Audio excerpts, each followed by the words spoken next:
Hi best choice எவர் டிராமாவோட episode 4 தான் பார்க்க போறோம். லாஸ்ட் சீனோட எண்டிங் எப்படி முடிஞ்சிருக்கான்னா, ஹீரோயின் வந்து ரீசன்ட் கம்பெனியோட மேனேஜர்ஸ் கூட டின்னர் சாப்பிட போயிருப்பா. அதோட தான் முடிஞ்சு. இந்த எபிசோடோட ஸ்டார்டிங்ல மேனேஜர்ஸ் வந்து சொல்றாங்க, வாங்க குடிச்சுக்கிட்டே பேசலாம் அப்படின்னு சொல்லிட்டு ஹீரோயின் ஓகே அப்படின்னு ட்ரிங்க் பண்ண போகும்போது அங்க கரெக்டா டாங் வந்துடுறான். என் பேர் டாங் அப்படின்னு சொல்லி இன்ட்ரோடியூஸ் எல்லாம் பண்ணிக்கிறான். ஆக்சுவலி நானும் ஹீரோயின் ரெண்டு பேரும் சேர்ந்து தான் இந்த டீலிங் பேசாக வந்திருந்தோம். ஆனா இடையில எனக்கு ஒரு சின்ன வேலை இருந்ததுனால நான் லேட்டா ஜாயின் பண்ணிக்க வேண்டியதா போச்சு அப்படின்ற மாதிரி சொல்றான். அவங்களும் இட்ஸ் ஓகே வாங்க ஜாயின் பண்ணிக்கோங்க அப்படின்ற மாதிரி சொல்றாங்க. ஆக்சுவலி என்ன நடந்திருக்கோம்னா, ஹீரோ தான் ஹீரோயின் வந்து தனியா போயிருக்காளே, அவளுக்கு சேஃப்டியா கூட இருக்கணும்ன்றதுக்காக டாங்க இங்க அமுச்சு வச்சிருப்பான். ஹீரோயின் வந்து நீங்க இங்க என்ன பண்றீங்க அப்படின்னு கேட்கும்போது உன்னை காப்பாத்ததாமா வந்திருக்கேன் அப்படின்ற மாதிரி சொல்றான். அப்புறம் அந்த மேனேஜர்ஸ் கிட்ட இங்க எல்லாருமே ஜென்டல்மேனா இருக்கும், ஹீரோயின் எதுக்கு குடிக்கணும், அவங்களுக்கு பதில் நான் குடிக்கிறேனே அப்படின்னு சொல்லிட்டு குடிக்க போவோம். அப்போ ஹீரோயின் வந்து இல்ல இல்ல அதெல்லாம் ஒன்னும் பிரச்சனை இல்ல, டீம் டின்னருக்காக வந்திருக்கோம், ஸோ நான் குடிக்கிறேன் அப்படின்னு சொல்லிட்டு ஒரு பெரிய கிளாஸ்ல இருக்க சரக்கு அப்படியே ஒரே ஷாட்ல குடிச்சிடுறா. இதை பார்த்துட்டு எல்லாருக்குமே ஷாக். அப்புறம் அவங்களும் ட்ரிங்க்ஸ் பண்றாங்க. ஹீரோயின் வந்து சார் இங்க பாருங்க, நான் ஸ்ட்ரைட்டா பாயிண்ட்கே வரேன். நான் வந்து வெளியே இருக்க நிறைய கம்பெனிஸ்ல விசாரிச்சு பார்த்துட்டேன். நாங்க வாங்குற ப்ராடக்ட்ஸோட காஸ்ட் வந்து கம்மி தான். அது மட்டும் இல்லாம நீங்க அந்த ப்ராடக்ட்ஸை மேனுஃபேக்சர் பண்றதுக்கான காஸ்ட்டும் கம்மி தான். அப்படி இருக்கும்போது எங்களுக்கு மட்டும் ரொம்ப ஹை பிரைஸ்ல வந்து ரிட்டர்ன் கிஃப்ட்ஸா சேல் பண்ணிட்டு இருக்கீங்க. ஸோ நாங்க என்ன ரிக்வெஸ்ட் பண்ணிக்கிறோம்னா, உங்களால முடிஞ்ச அளவுக்கு இந்த பிரைஸை கம்மி பண்ணி எங்களுக்கு வித்தீங்கன்னா ரொம்ப நல்லா இருக்கும் அப்படின்ற மாதிரி கேட்டுக்கிறா. அந்த மேனேஜர் வந்துட்டு நீ ஒரே ஷாட்ல ட்ரிங்க் பண்ணி என்ன ரொம்ப இம்ப்ரெஸ் பண்ணிட்டாமா, அதனால உனக்காக நான் 10% டிஸ்கவுண்ட் கொடுக்குறேன் அப்படின்னு சொல்லிட்டு தள்ளாடிக்கிட்டே சொல்லி அந்த டைமுக்கு அந்த மேனேஜருக்கு மெசேஜ் வருது. யாருன்னு பார்த்தா ஜியாங் தான். அங்க பாருங்க வந்திருக்கிறது வந்து என்னோட கேர்ள் ஃப்ரெண்ட், அவங்களுக்கு எந்த அளவுக்கு முடியுமோ அந்த அளவுக்கு டிஸ்கவுண்ட் பண்ணி கொடுங்க, அப்படி நீங்க கொடுத்தீங்கன்னா உங்க ப்ரொமோஷன் அதோட சேலரி ஹைக்கும் கிடைக்கும் அப்படி மெசேஜ் பண்ணிருக்கான். இதை பார்த்துட்டு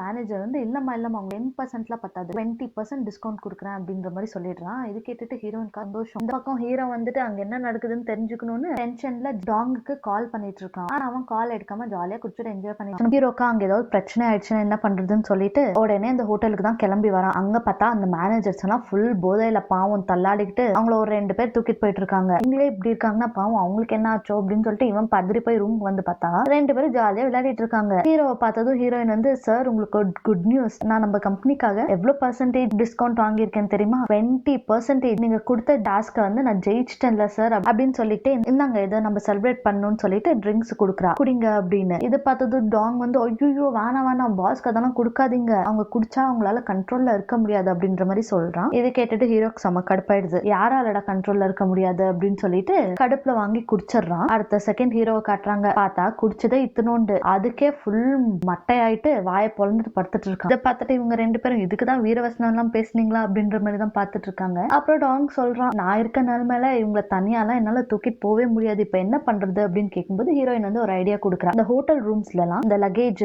சூட்கேஸ் எல்லாம் எடுத்துட்டு போறதுக்கு ஒரு தள்ளு வண்டி மாதிரி வச்சிருப்பாங்கல்ல, அதுல போட்டுட்டு தான் ஹீரோவை வெளியே எடுத்துட்டு வந்துட்டு இருக்காங்க. அங்க பார்த்தா ரோட்ல போறவங்க எல்லாம் ஹீரோவை தான் ஒரு மாதிரி பார்த்துட்டு இருக்காங்க. இதை பார்த்துட்டு ஹீரோயின் சொல்றா, எல்லாரும் ஒரு மாதிரி பாக்குறாங்க, அப்புறம் நம்ம ஹோட்டல் ஸ்டாஃப்ஸோ இல்ல எம்ப்ளாயிஸ் எல்லாம் பார்த்தாங்கன்னா சாரோட மனமரியாதை எல்லாம் என்னத்துக்கு ஆகுது, இந்த கோட்டை வந்து அவங்க ஃபேஸ்ல கவர் பண்ணிட்டு கூட்டிட்டு போலாம் அப்படின்ற மாதிரி சொல்றா. டாங்கோ இது கரெக்டான ஐடியா தான் அப்படின்னு சொல்லிட்டு அந்த கோட்டை போட போகும்போது இரு ஒரு நிமிஷம், இவங்க ஃபேஸ் கவர் பண்றதுக்கு முன்னாடி ஒரு போட்டோ எடுத்துக்கோங்க நல்லா இருக்கும்ல அப்படின்ற மாதிரி சொல்லும்போது இவ்வளவு ஓகே அப்படின்னு சொல்லிட்டு ஹீரோ பக்கத்துலயே உட்காந்து கியூட்டா போஸ் கொடுக்குறா. இவனும் போட்டோஸ் எல்லாம் எடுத்துட்டு அதுக்கப்புறம் ஃபேஸ் கவர் பண்ணி ஹோட்டல் ரூம் வரைக்கும் கூட்டிட்டு வந்துடுறாங்க. டாங் வந்து இவங்களை பார்த்துக்கோ நான் போய் கீ வாங்கிட்டு வந்துடுறேன் அப்படின்னு சொல்லிட்டு ரிசப்ஷனுக்கு வரும்போது இந்த பக்கம் பார்த்தா ஹீரோக்கு வந்து லைட்டா முழிப்பு வந்துருது. அவன் ஃபேஸ்ல போட்டிருக்க அந்த கோட்டை தூக்கி விசிறிட்டு அந்த வண்டியை வந்து உருண்டு கீழே விழுந்துடுறான். ஹீரோயின் வந்து சார் என்ன பண்றீங்க அப்படின்னு சொல்லிட்டு பாவம் ஹீரோவை மறுபடியும் தூக்கி அதுல படுக்க வைக்கிறதுக்காக ட்ரை பண்ணிட்டு இருக்கா. ஆனா ஹீரோ தான் செம்ம வெயிட்டா இருக்கானே, அவளால தூக்கவே முடியல. எப்படியோ போராடி கஷ்டப்பட்டு அதுல படுக்க வச்சா எனக்கு இந்த பெட் ரொம்ப குட்டியா இருக்கு, எனக்கு இந்த பெட் வேணாம்னு சொல்லிட்டு மறுபடியும் கீழே உருண்டு விழுந்துடுறான். பாவம் ஹீரோயின் தான் இவங்கிட்ட மாட்டிக்கிட்டு படாத பாடுபட்டு இருக்கா. அப்புறம் எப்படியாச்சும் இவங்களை படுக்க வைக்கணுமே அப்படின்னு சொல்லிட்டு ஹீரோட கழுத்தை பிடிச்சி இழுத்துட்டு இருக்கா.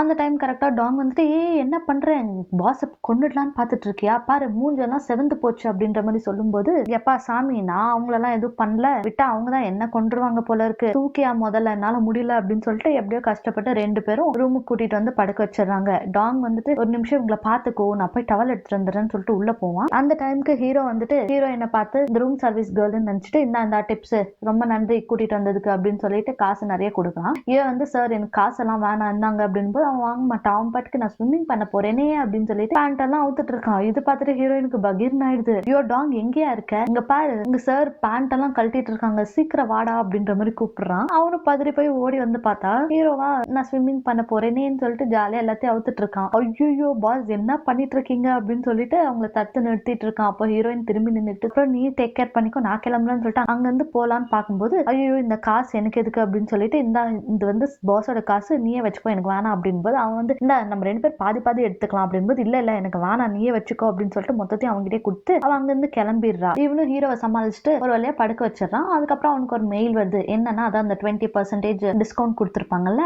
அதுக்கான கன்ஃபர்மேஷன் மெயில் தான். பார்த்துட்டு அவனுக்கு ரொம்ப ஷாக் ஆயிடுது. அடுத்த நாள் ஹீரோவை காட்டுறவங்க போதையை தெளிஞ்சு மெல்லமா கண்ணை முழிச்சு பாக்குறான். அப்ப இந்த டாங் வந்து செம்மையா கலாய்ச்சிட்டு இருக்கான். சார் நீங்க நேத்து என்னென்னலாம் பண்ணீங்க தெரியுமா, ஹீரோயின் முன்னாடியே ட்ரெஸ் எல்லாம் அவுத்துட்டு இருந்தீங்க அப்படின்னும் போது இவன் டே சும்மா வளராதுடா நான் அந்த மாதிரிலாம் பண்ணிருக்க மாட்டேன் அப்படின்னு நிஜமா தான் சார் நேத்து நீங்க என்னென்ன பண்ணீங்கன்னு உங்களுக்கு ஞாபகம் இல்லையா, இங்க பாருங்க ப்ரூஃபுக்காக நான் போட்டோஸ் எல்லாம் எடுத்து வச்சிருக்கேன்னு சொல்லிட்டு ஹீரோ வந்து அந்த தள்ளுவண்டியில உட்கார வச்சு ஹீரோயின் கூட போஸ் எல்லாம் கொடுத்து போட்டோ எடுத்திருப்பாங்கல்ல அந்த போட்டோஸ் எல்லாம் காட்டுறான். இவனுக்கும் அதுக்கப்புறம் தான் எல்லாமே கொஞ்சம் கொஞ்சமா நடந்ததெல்லாம் ஞாபகம் வருது. அது நினைச்சு பார்த்த உடனே அச்சச்சோ போச்சே என் மான மரியாதைலாம் போச்சே அப்படின்னு சொல்லிட்டு கவுந்துட்டு ஃபீல் பண்ணிட்டு இருக்கான். அப்ப டாங் வந்து சார் உங்களுக்கு இன்னொரு விஷயம் காட்டணுங்க பாருங்க அப்படின்போது போதும்டா போதும் நான் பண்ண விஷயங்கள்லாம் போதும் அதை நீ போட்டோ எடுத்து வச்சு காட்டுறதெல்லாம் போதும் அப்படின்போது சார் இது அது இல்ல ஒர்க் விஷயமானது பாருங்க அப்படின்னு சொல்லிட்டு காட்டுறான். என்னன்னு பார்த்தா அதான் அந்த 20%க்கான டிஸ்கவுண்ட் மெயில் தான் அது. இது பார்த்துட்டு அவனுக்கு செம்ம ஷாக் ஆயிடுது. என்னது 20% டிஸ்கவுண்டா நிஜமாவே வா அப்படின்னு சொல்லிட்டு அப்புறம் ஹீரோயினை வந்து மீட் பண்றதுக்காக வர சொல்லியிருப்பான். இவ்வளவு வரா. இவங்க 2 பேருக்கும் ஒருத்தருக்கு ஒருத்தர் பாத்துக்கும் போது கொஞ்சம் ஆக்வர்டா தான் இருக்கு. இருந்தாலும் ஹீரோ வந்து எதுவுமே நடக்காத மாதிரி நல்லா கெத்தா உட்காந்துருக்கான். ஹீரோயின் வந்த உடனே சார் இப்ப நீங்க ஓகேவா அப்படின்ற மாதிரி கேட்கறான். இவன் வந்து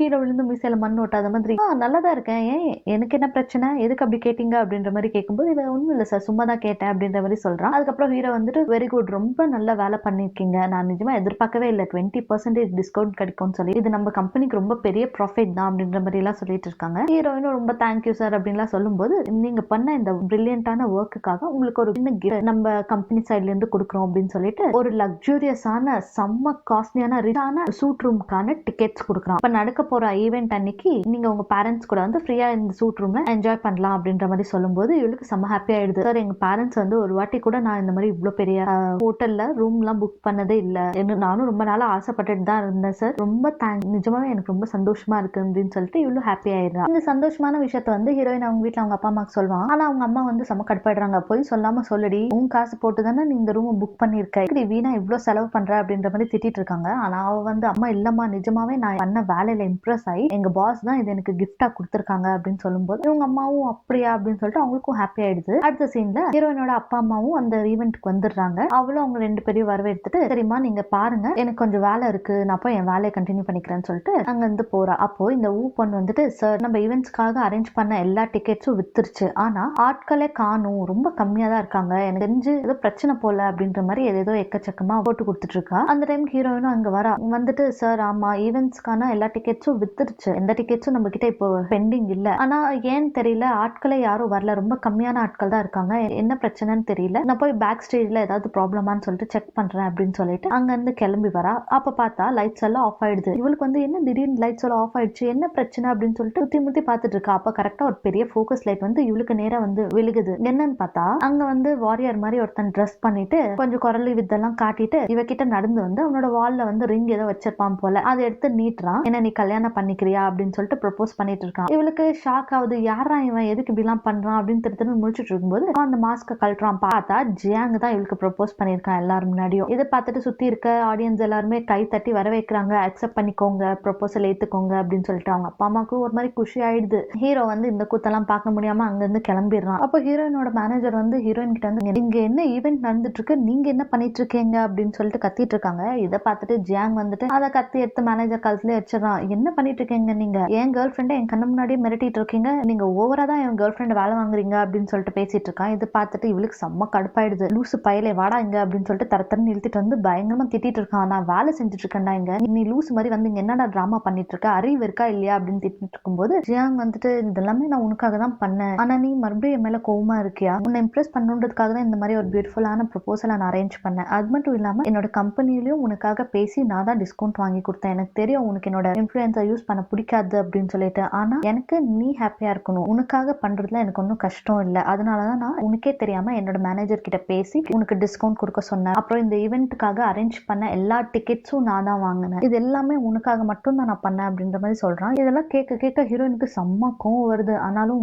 கொஞ்சம் அமைதியாயிட்டு இங்க பாரு முதல்ல நீ வீட்டுக்கு கிளம்பு என்னோட வேலையை நான் முடிச்சுட்டு அதுக்கப்புறம் வந்து உன்கிட்ட பேசுறேன் அப்படின்னு அவன் அங்க இருந்து கிளம்புறா. ஹீரோயினும் சார் கிட்ட மன்னிப்பு கேட்கலாம் அப்படின்னு சொல்லிட்டு ஹீரோவை தான் தேடிட்டு இருக்கா. அப்ப இந்த பண்ணு வந்துட்டு அவங்க எப்படி இங்க இருப்பாங்க நீ பண்ண அலப்பறையில அவங்க எப்போ செம்மையா டென்ஷன் ஆயிட்டு கிளம்பிட்டாங்க அப்படின்ற மாதிரி நக்கலா சொல்லிட்டு இருக்கா. இது இது கேட்டுட்டு இவ்வளவு ரொம்ப ஃபீல் பண்ணிட்டு இருக்கா. அடுத்து இங்க ஜீலி அங்க வந்து அவங்க அப்பா அம்மா கம்பல் பண்ணி வீட்டுக்கு கூட்டிட்டு வராங்க. வாங்க மாப்பிள்ள உங்களுக்கு நல்லா டேஸ்டா சமைச்சு தரேன் அப்படின்னு சொல்லிட்டு இவனும் இங்க வந்து அந்த ட்ரெஸ்ஸை போட்டுட்டு உட்கார முடியாம பாவம் உட்காந்து சாப்பிட்டுட்டு இருக்கான். அப்ப கரெக்டா அந்த இடத்துக்கு ஹீரோயினும் வந்துடுறான். இவனை பார்த்துட்டு செம்ம டென்ஷன் ஆயிடுறாங்க. நீங்க என்னடா பண்ணிட்டு இருக்க, உன்னதான் கிளம்ப சொன்னல அப்படின்ற மாதிரி திட்டிட்டு இருக்கா. இவனும் என் மேல ஹீரோயின் இப்ப ரொம்ப கோவமா இருக்கா, இப்ப நம்ம பேசுறது நல்லா இருக்காது, இன்னொரு நாள் கண்டிப்பா நான் வரேன், அப்ப எல்லாம் உட்காந்து பேசலாம் அப்படின்னு சொல்லிட்டு அவன் அங்க இருந்து கிளம்ப பார்ப்பான். இதை பார்த்துட்டு அவளுக்கும் கொஞ்சம் பாவமா தான் இருக்கும். சரி நான் கூட கொஞ்சம் பேசணும் அப்படின்ற மாதிரி சொல்றா. இவங்களும் வெளியே வராங்க பேசலாம் அப்படின்னு சொல்லிட்டு அங்க இருக்க குட்டி பசங்க எல்லாம் இன்னும் சுத்து போட்டுறாங்க. ஏய் சூப்பர்மேன் வாங்க வாங்க என் கூட ஒரு போட்டோ எடுத்துக்கோங்க அப்படின்னு சொல்லிட்டு எல்லாம் நின்று போட்டோஸ் வேற எடுத்துக்கிட்டு இருக்காங்க. இதெல்லாம் முடிஞ்சதுக்கு அப்புறம் ஜியாங் வந்து ரொம்ப எமோஷனலா பேச ஆரம்பிக்கிறான். இது எல்லாமே நான் உனக்காக மட்டும் தான் பண்ணேன், அது மட்டும் இல்லாம நான் உன்னை எவ்வளவு லவ் பண்றேன் அப்படின்றது உனக்கு ப்ரூவ் பண்ணணும்னு நினைச்சேன், அதனால தயவு செஞ்சு இந்த ஒரே ஒரு வாட்டி மட்டும் என்ன மன்னிச்சேன்,